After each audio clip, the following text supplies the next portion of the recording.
So here we are downtown Toronto on Sunday, December 16th, and we have been hit by a massive snowstorm. This is just outside my apartment building.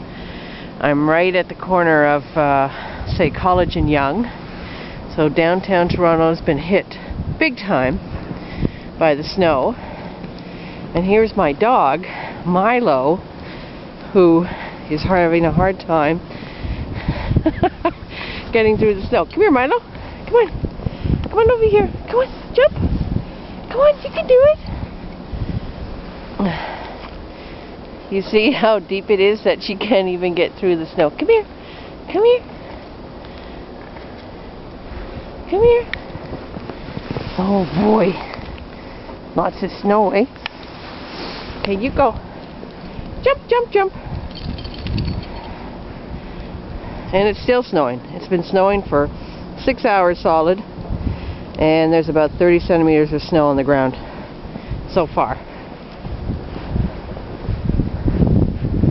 Hey, Milo.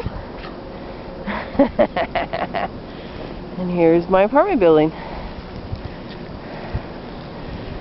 And I live way up there, the penthouse.